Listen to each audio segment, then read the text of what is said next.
लेकिन हमें तो पेपर में ऐसे याद करके जाना है ना कि ताकि हम भूले ना, तो उसके पहले हम कुछ मेन पॉइंट को समझते हैं।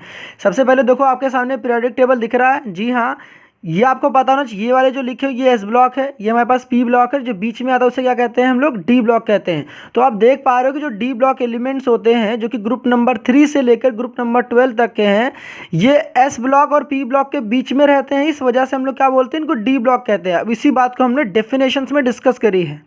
अब हिंदी में देखो भाई क्वेश्चन कैसे आएगा कि डी ब्लॉक के तत्व क्या होते हैं, तो आप क्या लिखोगे, वे एलिमेंट जिनका अंतिम इलेक्ट्रॉन कहां पर जाता है, डी कक्षक में जाता है, उसे हम लोग क्या कहते हैं, डी ब्लॉक के तत्व। क्या दूसरा पॉइंट देखो क्या लिखा हुआ है कि जो डी ब्लॉक एलिमेंट हैं वे एस ब्लॉक तथा पी ब्लॉक के मध्य स्थित होते हैं। इस वजह से दूसरा पॉइंट ये लिखा हुआ है। तो ये होते हैं ग्रुप नंबर 3 से ग्रुप नंबर 12 तक। दूसरी पॉइंट भी समझ में आ गई होगी। अब यहाँ पर देखो मेन क्वेश्चन क्या आता है आपके सामने कि भाई साहब ट्रांजिशन एलिमेंट क्या होते हैं। तो यहाँ पर आपके एमसीक्यू में भी क्वेश्चन आ सकता है, आपके 3 नंबर 4 नंबर वाले क्वेश्चन में भी आ सकते हैं।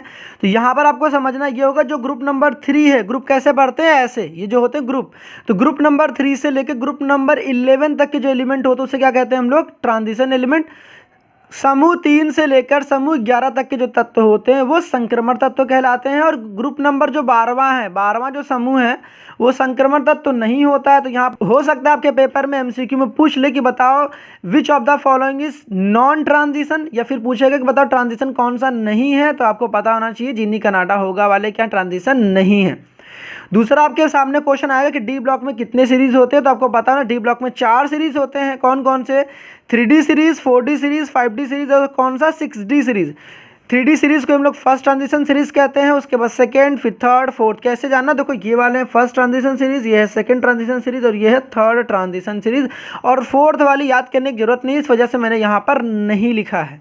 अभी जो हम लोगों ने ट्रांजिशन एलिमेंट की डेफिनेशन देखी है वो एक लोकल तरीका याद करने का।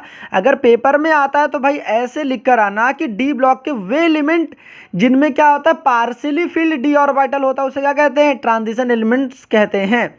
हिंदी में क्या कहोगे कि संक्रमण तत्व वे तत्व होते हैं जिनमें क्या होता है, आंशिक रूप से डी कक्षक भरा होता है, उसे क्या कहते हैं, संक्रमण तत्व कहते हैं। तो भाई ध्यान रखना, मैंने बहुत छोटा करके लिखा, आंशिक रूप से भरा डी कक्षक जो होता है वो संक्रमण तत्व के नाम से जाना जाता है, जो कि ग्रुप नंबर 3 से ग्रुप नंबर 11 तक के होते हैं। उसके बाद आपके सामने आता है क्वेश्चन कि संक्रमण तत्व के अभिलक्षण या फिर इनके गुण बताओ। अंग्रेजी में आएगा कि भाई प्रॉपर्टीज या कैरेक्टरिस्टिक बताओ। तो क्या लिखोगे, संक्रमण तत्व होते हैं रंगीन यौगिक बनाते हैं, या फिर कहा जाएगा कि जो कलर्ड कंपाउंड बनाते हैं, क्यों। तो यहाँ पर आपको भाई समझदारी के साथ काम करना है, सीधे ये प्रॉपर्टीज याद करके नहीं जाना है, क्योंकि अब यूपी बोर्ड में अच्छे क्वेश्चन पूछे जाने लगे हैं। जब आपसे पूछेगा ना कि ट्रांजिशन एलिमेंट जो होते हैं कलर्ड कंपाउंड क्यों बनाते हैं, तो आप क्या बताओगे, due to d transition. Hindi में क्या बताओगे आप कि डी संक्रमण के कारण क्या होते हैं, ये ट्रांजिशन एलिमेंट जो होते हैं रंगीन यौगिक बनाते हैं। फिर आपसे पूछेगा कि भाई ट्रांजिशन एलिमेंट जो होते हैं पैरामैग्नेटिक नेचर के क्यों होते हैं, तो क्या बताओगे, due to unpaired electron. Unpaired electron का मतलब क्या होता है, सिंगल इलेक्ट्रॉन। अब ये जो तीसरा क्वेश्चन है ना भाई, यूपी बोर्ड में कई बार रिपीटेड क्वेश्चन है कि जो ट्रांजिशन एलिमेंट होते हैं उनकी high value of atomization enthalpy क्यों होती है। तो इसका जवाब भी क्या है, अनपेयर्ड इलेक्ट्रॉन। कि ट्रांजिशन एलिमेंट जो होते हैं वो कैटालिटिक प्रॉपर्टी, दैट मीन्स उत्प्रेरक गुण क्यों शो करते हैं। तो आप जवाब क्या होना चाहिए, यहाँ पर लिखोगे वेरिएबल वैलेंसी, परिवर्ती ऑक्सीकरण अवस्था, और दूसरा क्या बताओगे, लार्ज सरफेस एरिया, अधिकतम क्या होती है, क्षेत्रफल होता है, इस वजह से। फिर पूछेगा कि ये संकर यौगिक क्यों बनाते हैं, कॉम्प्लेक्स कंपाउंड क्यों बनाते हैं, तो बताओगे इनकी स्मॉल साइज होती है और इसमें क्या होते हैं, वैकेंट डी ऑर्बिटल होता है, इनकी छोटी आकार होती है और इसमें रिक्त डी कक्षक होते हैं। दो बातें अपने दिमाग के किसी भी कोने में भाई बैठा लो कि आपके सामने 2 क्वेश्चन दिखाई देंगे ही देंगे कि भाई कोई एलिमेंट दे देगा, पूछेगा कि आपको ये रंगीन क्यों होते हैं या कलर्ड क्यों होते हैं, तो आपको जवाब क्या लिखना है, क्योंकि ये डी ट्रांजिशन दिखाते हैं, डी संक्रमण शो करते हैं, इस वजह से। पूछेगा अनुचुंबकीय क्यों होते, तो वहां पर आपको याद होना चाहिए अनपेयर्ड इलेक्ट्रॉन होते हैं। अनपेयर्ड इलेक्ट्रॉन का मतलब सिंगल इलेक्ट्रॉन, याद करना आसान है। अनुचुंबकीय में अयुग्मित इलेक्ट्रॉन होते हैं, मतलब सिंगल इलेक्ट्रॉन होते हैं। और अगर अंग्रेजी की बात करोगे तो यहाँ पर अनपेयर्ड याद कर सकते हो यूपी से। तो यहाँ पर पैरामैग्नेटिक है तो अनपेयर्ड इलेक्ट्रॉन है तो पैरामैग्नेटिक। ग्रुप नंबर 12 से आपके सामने 3 क्वेश्चन आएंगे कि वो भी 3 क्वेश्चन कौन से होंगे, ऑप्शन में भी आपको यही एलिमेंट मिलेंगे कि जीनी कनाडा होगा। ग्रुप नंबर जो 12 है वो ट्रांजिशन एलिमेंट नहीं है। पूछेगा ट्रांजिशन एलिमेंट क्यों नहीं है, तो आपको जवाब तो समझ में आ गया होगा कि ट्रांजिशन एलिमेंट वे एलिमेंट होते हैं जिनमें पार्शियली फिल्ड डी ऑर्बिटल होता है। तो भाई इसमें पार्शियली फिल्ड डी ऑर्बिटल नहीं, इसमें कंप्लीटली फिल्ड डी ऑर्बिटल्स होते हैं इसी वजह से। फिर आपके सामने क्वेश्चन आएगा कि ये कलरलेस क्यों होते हैं, तो कलर्ड का तो रीजन आपको पता है ना कि रंगीन होते हैं डी डी ट्रांजिशन के कारण। तो रंगहीन क्यों होंगे, डी डी ट्रांजिशन नहीं होगा इस वजह से। क्या लिखेंगे, कलरलेस होते हैं। अनुचुंबकीय क्या होते हैं, जो इनमें अनपेड इलेक्ट्रॉन होता है। अगर प्रतिचुंबकीय पूछेगा तो आप क्या बताओगे, जिनमें अनपेड इलेक्ट्रॉन नहीं होता है। बस इतना लिखकर चले आना है। बात करते हैं एफ ब्लॉक की, तो एफ ब्लॉक में भाई दो सीरीज होते हैं, एक 4f सीरीज होती है, दूसरी 5f सीरीज होती है। 4f सीरीज को हम लोग लेंथेनाइट्स के नाम से जानते हैं और इसको एक्टिनाइट्स के नाम से जानते हैं। याद रखना 4f सीरीज सीरियम से स्टार्ट होता है ल्यूटेशियम तक, एटॉमिक नंबर 58 से 71 तक, और ये 90 से 103। याद कैसे करोगे, सीलू, तो यहाँ पे सीरियम और ये हो गया ल्यूटेशियम। यहाँ पर याद करना थारा और यहाँ याद करना लार, थारा लार टपक रहा तो यहाँ पे 90 से 103। दूसरा क्वेश्चन आपके सामने आता है कि लेंथेनॉइड कॉन्ट्रैक्शन या फिर लेंथेनॉइड संकुचन क्या होता है। तो यहाँ पर कॉन्ट्रैक्ट का मतलब ही होता है भाई साइज से कम हो जाना। तो आपको सिंपली क्या लिखना है कि 4f के दुर्बल आवरण प्रभाव के कारण क्या होता है, लेंथेनॉइड कॉन्ट्रैक्शन होता है।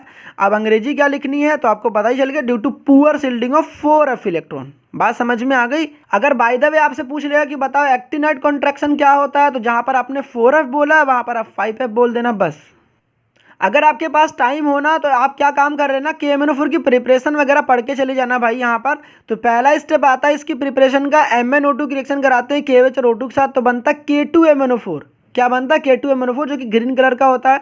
ये जो K2MnO4 बना है, अगर इसकी रिएक्शन करा दे क्लोरीन के साथ तो क्या बन जाता है, KMnO4, जिसको हम बनाना चाहते हैं। फाइनली ये बन गया, बस इतना काम करके आना है। यहाँ पर अगर आप ये वाला आपको लगता है याद नहीं कर पाओगे तो आप ये वाला काम कर सकते हो। जो भी आपके K2MnO4 बना था, इसकी इलेक्ट्रोलिटिक ऑक्सीडेशन करा देंगे तो क्या बन जाएगा, KMnO4। नेक्स्ट प्रिपरेशन जिसकी पेपर में पूछे जाने की चांसेस हैं वो है K2Cr2O7 पोटेशियम डाइक्रोमेट। तो यहाँ पर आपको 3 स्टेप्स रिमेंबर करने हैं। पहला है कि क्रोमाइट और की रिएक्शन करानी है सोडियम कार्बोनेट विद ऑक्सीजन के साथ, तो बन जाता है Na2CrO4, जो कि येलो कलर का होता है, जिसको सोडियम क्रोमेट के नाम से जानते हैं। इसकी फर्दर क्या करानी है, H2SO4 के साथ रिएक्शन करा दोगे तो बन जाएगा सोडियम डाइक्रोमेट। ये जो सोडियम डाइक्रोमेट है, यहाँ पर हम लोग सोडियम को रिप्लेस कर देंगे KCl के साथ रिएक्शन करा के, तो क्या बन जाता है, K2Cr2O7। इस रिएक्शन को 2 से 3 बार लिख कर प्रैक्टिस करो भाई, एकदम अच्छे से याद हो जाएगा। इन सारे एलिमेंट को याद कैसे करोगे, चलो देखते हैं फटाक से। यहाँ पर पहला है कि यहाँ पर स्कूटी वैन कार में फेको निकिल कॉपर जिंक। उसके बाद आता है यारी जरा निभाना मौत तक रुकावट राह में पड़े आगे चढ़ें। फिर आता है ला हफ्ता डब्लू रे ओसामा से इधर पिटाई और होगी। आपको मेनली 2 पे फोकस करना है, स्कूटी वैन कार में फेको निकिल कॉपर जिंक वाले पर, और दूसरा आपको यारी जरा निभाना मौत तक रुकावट राह में पड़े आगे चढ़े, इन दोनों पे ज़्यादा फोकस करना।